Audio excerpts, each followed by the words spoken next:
I also like to address, especially with my MS patients, there's research out there that talks about supplementation. And I know there's a lot of doctors out there that, Mm-hmm. don't necessarily believe that supplementation Right. helps, but there's research that states that there's supplementation of B12 for MS patients that works really well in facilitating the myelin sheath being repaired. So I know in my area, there was a doctor, a neurologist that was really big on helping her patients get on some supplements or recommending supplements, as a matter of fact, when they were with diagnosed with MS. And I thought that was excellent because, Absolutely. if we can get them to have some improvements and not be a pill, then why not?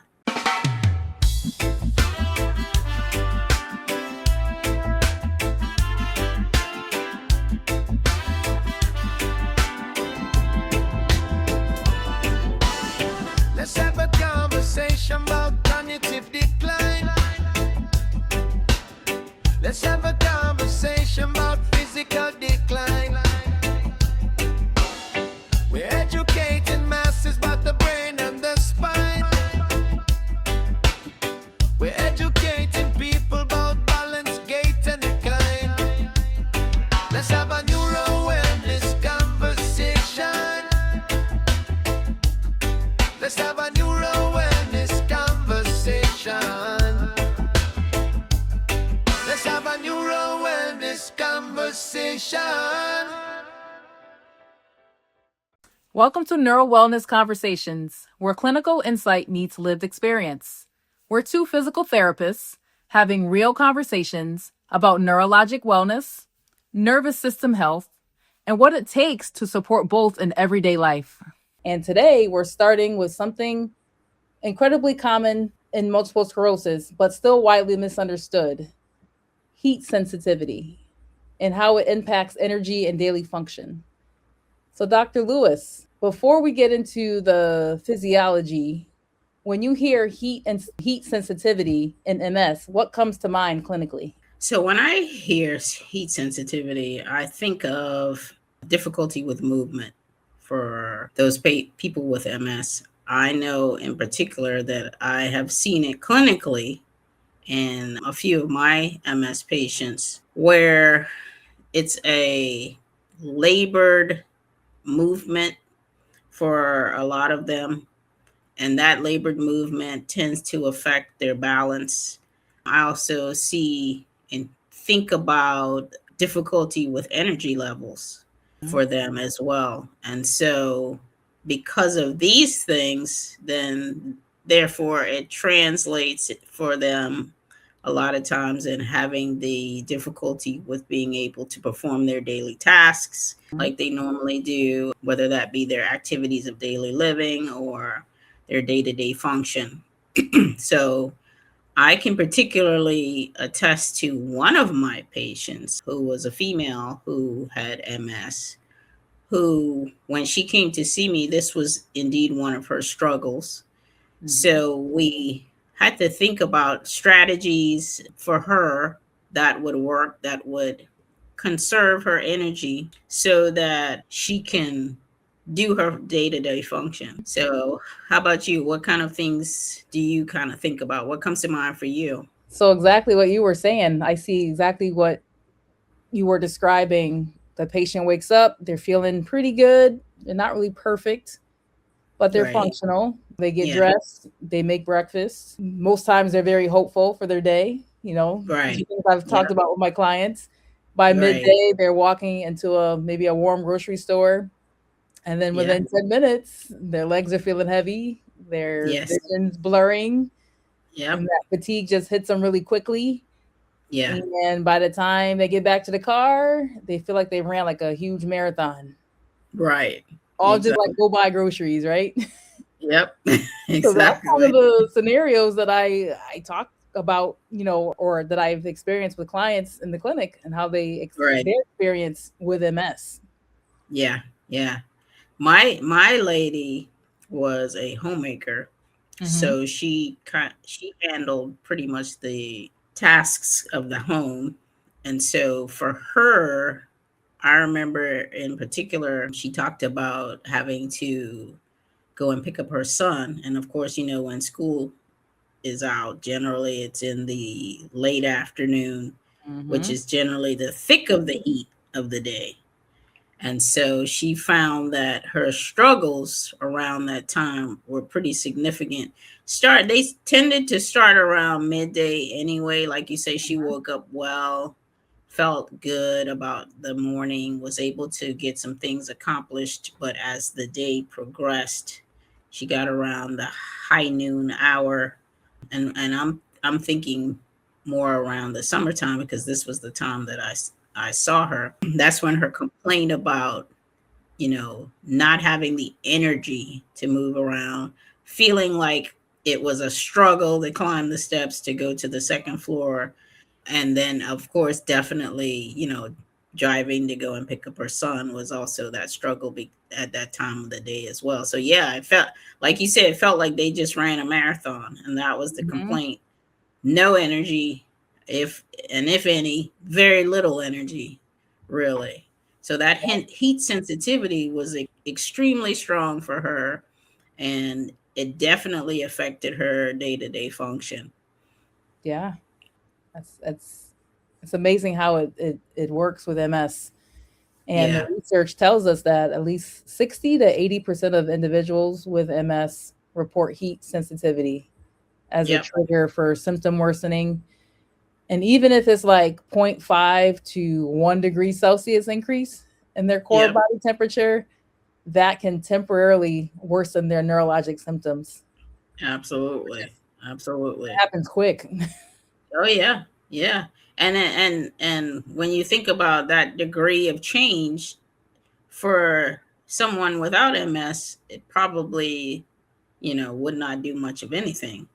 But for Exactly. someone with MS, and we have to think about what MS is. We know that it's a CNS disorder, Yep. autoimmune condition, and it's affected the myelin sheath. So for those that don't know what that is, that's that layer of protection around the nerve. So when that starts to denigrate, then that nerve can not no longer send the message to the rest of the body or the muscles the way that it should. Mm-hmm. And so that that little bit of degree change Mm-hmm. affects that nerve, facilitating that muscle movement even more. And so that's why for them, it's a matter of learning ways and strategies that they can minimize that so that they can maximize their function. Exactly. And then on top of that, you have fatigue. Right. So that affects, according to research, 75 to 90% of individuals with MS. Right. And it's like the number one disabling symptom for these individuals. Exactly. Exactly. And you explained Yeah. what MS was perfectly. So, Yeah. 75 to 90%. That's pretty significant. very. So for the person that didn't understand before listening to our podcast today, I think that kind of gives them a good number to kind of understand, Mhm. that caregiver, that spouse who always wondered why they struggled with movement, Right. and why they couldn't get things accomplished. Now you understand when you hear those numbers why they are struggling. Mhm. And just think about it. If you can't get your muscles to respond, the amount of energy it takes, try to get just the slightest little bit of movement. And so that within itself also causes the fatigue.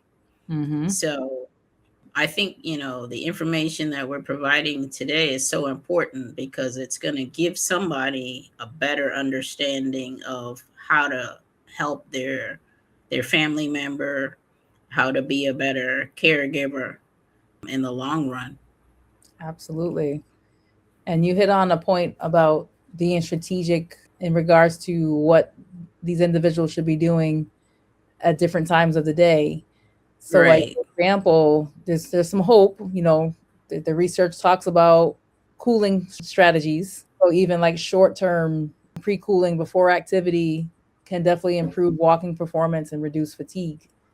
Right. So maybe you can't do that grocery run in the mid afternoon, but you might be able to do it early in the morning. Exactly. You know what I mean? Or maybe Exactly. you can't do that walk early in the morning because it's hot in Arizona, but Right. does it ever cool down in Arizona? Who knows? But whenever I it, don't. I've heard some numbers that make me not want to visit. yeah, they got it rough in Arizona as far as heat. Yeah, they do. But again, just being strategic about when you're gonna do activity so that you're most efficient. That's the biggest thing Yeah, with MS, so that you are that able is to really maximize your energy. right. Yeah, that is true. Yeah, putting a plan together. And so, from a clinical standpoint, that's something that we as neurotherapists have to help them develop a lot of times Yes. from day one. That's why it's Mhm. so important to, when you're doing your evaluation, to ask the patient about, or ask the client about, what their day entails. what Yes. where where are they feeling that they're having the hardest time to move throughout the day, and then getting an understanding of that will help, from a clinical standpoint, help us help them put Correct. that strategic plan together so that they can maximize their days and maximize their movements, because really that's what it's all about. Absolutely. And I've gotten some pretty good results with just starting with that education at the beginning with Yes, my clients. absolutely. We just kind of rewire their whole thinking. They're like, "Oh Yeah, wow, nobody even told me about this perspective." yeah, Thinking about how am I going to start my day or how am I going to do these activities, right. and it's life changing. Honestly, Yeah, it is. Yeah. definitely A life. lot of times it's that's the probably the most important thing with it, to me, the evaluation, because Mm-hmm. if you don't understand what they're physically going through, how are you going to help them to meet their goal? Because, like we spoke about before, one of the things you always want to do is know what it is that they want to achieve or accomplish in coming to see Exactly. you. So what might be that goal? Maybe it's the goal of being able to complete a task in the afternoon without having Mm-hmm. to lay down for 3-4 hours, that kind of thing. Maybe Mm-hmm. it's wanting to be able to do your laundry, like you say, or go to the grocery store, or in the case of my patient, be able to pick up her son and not feel like she just came out the football field, you Right. know, with the 49ers. Mm-hmm. So, That's real. yeah, very real. We have to have an understanding of what they're enduring and what they're going through in order for us Absolutely. to be able to fully assist them and facilitate, helping them to be functional. Absolutely. No doubt about it. And also, I want to kind of shift into, we also talk about, the education on the medication and MS care. It's another big thing. Yeah, We have to, medication definitely manages the disease activity, but right. again, that environmental strategy, that's what we really have to hone in on.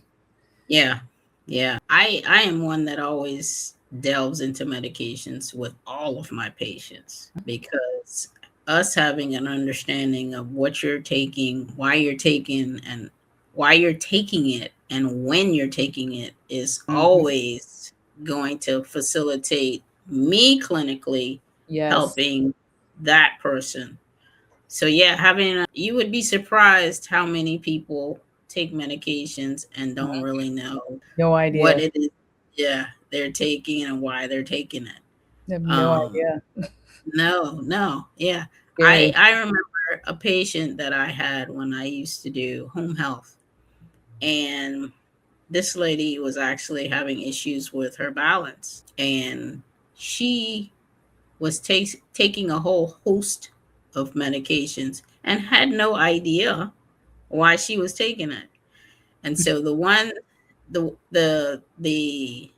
EMR that we were using used to give us information about like some of the medications when they were kind of clashing with each other. And Mm-hmm. so I sat down with her and I told her, I said, listen, this is what the electronic records are showing. And I think you need to discuss this with your doctor when you go to your follow up appointment. So, fortunately for her, she did, remember to do that first and foremost. And then the doctor actually sat down with her and went over her medications. Good. And in doing so, she was taken off quite a few of those medications. Wow. And because of that, her mobility significantly improved. I This believe was that. this Yeah, this was a lady that went from having issues with balance, low energy, falling, Mm. to walking well, no assistive device. Falls Wow. decreased. Yeah. Falls decreased because balance significantly improved. Strength, of course, with therapy improved as well. So, somebody that looked like she was going to need to be on therapy for a long time ended up being on therapy for only a few weeks because that's just how Wow. drastically she improved. So yeah, medication is huge, Yes, it is. huge for our MS population, and understanding what they take, why they take it. And then my thing I always tell my patients is don't be afraid to ask your doctor Yeah, when you advocate don't. for yourself. Yeah, be an advocate. Hmm. Why are you taking it, and is it going to benefit me, and can I go without it? That's it. It's a real deal. Yeah, And it is. with that description, just taking the medication or just figuring out the medication, and she was a different person, not Different falling, person. no assistive device, able to live her life and have a quality life just because of Com- medication. Yep. Yep. And this was a lady that lived by herself. So getting to function for her was huge. Our seniors, don't want to have to leave their homes. They don't. And I get, I wouldn't want to leave mine either if I could help it. And I have nothing against assisted living facilities, but I understand the plight of many of our patients who want to stay home. So Mm-hmm. safety first, Safety is first. is the key. But if you can change that drastically because of medications, The medication. And this is that's why something we that ask about it, your medication list when you come to the clinic. there This is you go. real. This is a real story. A real story. Absolutely. I'll never forget it because the change was so significant that's how come I remember her so well to this day. And we're talking, I think I saw this lady well over 10 years ago. Wow. You know, yeah, that patient is etched in my memory because of what transpired. So, Yeah. You did great work on that well, neural thank now. And we have you. to dig deep. I mean, we have We to have want to know who you are as a person, what you enjoy, what you don't enjoy. What are right. your goals? That's the biggest part. What do Yeah, you want us to help you with so that we can right. incorporate it into your treatment plan? Yeah. What's your Are medication? you are you a spouse? Are you Yes. a Do it parent? alone. Yeah. Right. Do you have to cook, or can the cooking be shared? Those types of things. Are Yeah. We're you the looking at, one that primarily handles your medication? yes, exactly. Those vital So signs, the there blood you pressure, go. all of that. That stuff is All so, of Yep. this Are is why you a part of the sandwich generation? Because that's true. she was a wife, a mother, but she also had a parent that lived with her. Mhm. So that was also a factor for her as well, having to help take care of her mom. So Which can be those are also a things. stressor. Yeah, Can be a stressor on the nervous system, having to take care of absolutely. a parent or another family member, Yep, which yep. can, as we know, in turn make your symptoms worse. So, yeah, Right. that's Yeah, real. yeah. It's real. It's real life. real life, and we give examples of real life here on this podcast because we know we can be very statistical and analytical, but Mhm. we know that our objective is to help people understand neuro from a real life perspective. Absolutely. And I think when we think about people like that, cases like that and clients like that, then that brings it makes it hit home. How about you, Dr. Banks? Did you have any clients that kind of stood out for you in a similar fashion? So I've seen a lot of MS in my career, and a lot of them when MS is hard. I will say, because there's a Yeah, lot of ups and downs. Some people have the relapse remitting phase of it. Some have the right. progressive form of it, Yeah, and you literally have to just be supportive of that person that's in front of you, because their life story is correct. different, their needs are different, their Yes. family dynamics are different, Different. Yeah. and literally it's just the education component where they're Right. like blown away that nobody's ever said anything to them about their energy conservation Right. or your medication. We're talking to your Yeah. doctor about your medication, and Right. how is this medication working for you? Is it Right. working during the day for you, or is it not working? So Exactly. a lot for me is really the education component, Mhm. and then being able to see these people do things that they thought they couldn't do.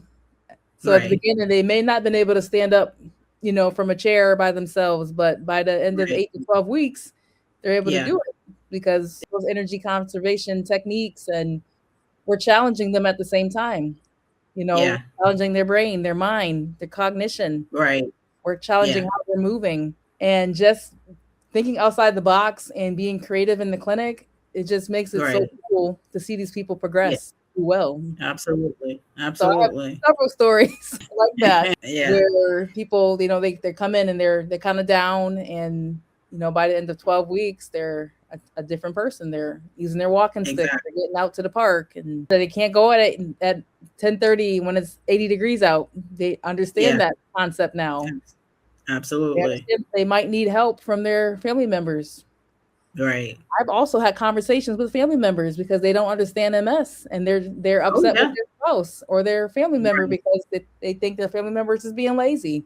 So these are things that Absolutely. we do in the clinic. We have these conversations. Absolutely. Absolutely. Yeah. It's life Yeah. changing. It is. And the word that comes to mind for me is multifactorial, Oh yes. because there are so many facets to the individual in front of you that you have to take into consideration. Because and Mhm. one of the things that we haven't mentioned yet is the nutritional side of Oh things, yes. because that's one of the things that I also like to address, especially with my MS patients.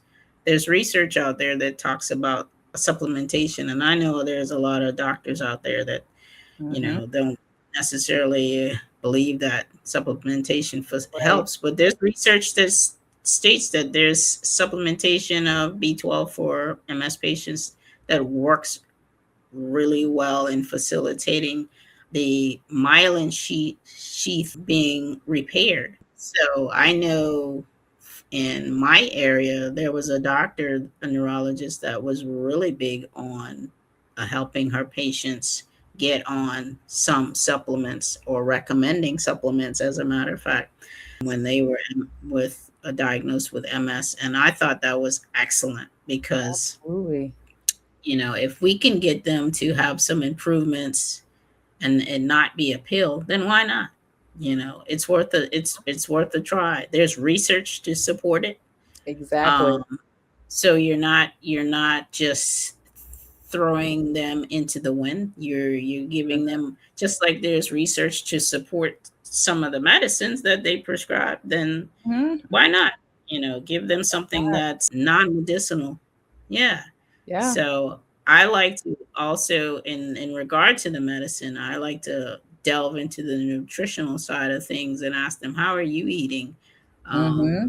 Can we do you possibly need to look at a specific diet for yourself that may help? And there are some out there, I'm not going to get into the naming of the names, but if you actually research, there is a recommended nutritional plan, diet plan There for is. people with MS that has shown some excellent results. Mm-hmm. And I can say that I know a couple of my ladies that actually tried this diet in a modified fashion, and they had some pretty good success, because what it did was it facilitated weight loss, Love that. but it also facilitated energy improvements for them Nice. and better movement. And so I was when I saw them, I educated them about it, because I give them options. I tell them Mhm. these are some of the things that's out there that's been researched. You may want to consider, talk to your doctor about it. I'm not a nutritionist or a dietitian, so I can't tell you to do any of those things or suggest it. I can just give you the information. I give all of my patients information Absolutely. Resources. on nutrition. Yeah, resources. As a physical therapist, we are educated in that regard. So I provide the education, and it was amazing to see the transformation, honestly.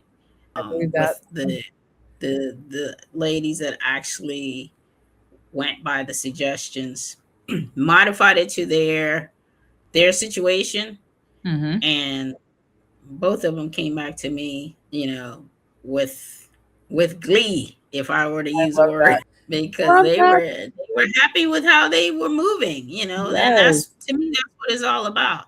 That's what it's all about. If you can have a little bit more energy, better movement, better balance, better function, you're happier with yourself and with your home situation because of it. Mm-hmm. Hey, listen, I have done my job, you know, Absolutely. done my job clinically. So, Yes. yeah, that's also a consideration I think we have to implement Mm-hmm. when we're working with this type of population. I love that. Yeah. Super important. So But, yep. I want to talk about some practical takeaways for our listeners. Mhm. So if heat were to impact your function, first thing would be to plan demanding task earlier. You want to cool off before activity. Absolutely. You want to stay hydrated. Make sure you're getting fluids. Absolutely. You want to avoid hot showers before outings, Yep. and you want to build your recovery time. So literally making sure you're planning out taking rest breaks as needed. Yes. And most importantly, if heat changes your function, it's not a weakness. This is just No. so I There don't you want people to go. get upset. Exactly. Exactly. I think those are excellent tips. I agree 100%. I especially like that you brought in the point about hydration, because I think Mhm. we take that for granted a lot of times. We A lot do. of people think they drink a lot, and they actually, if you really take note of how much they drink, they're not drinking much at all. Oh no. That's Mm-mm. why in my clinic, we hydrate our patients every Love that. session. They know if they don't come with their own water, they know they're getting water throughout that session. Yes. And so I tell them the importance of hydration. And so they come to expect it.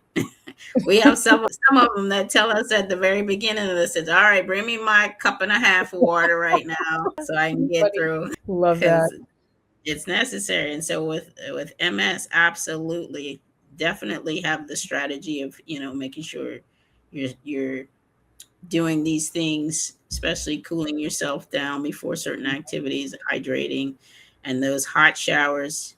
They definitely can have a significant effect. So beautiful, Absolutely. beautiful points, Doc.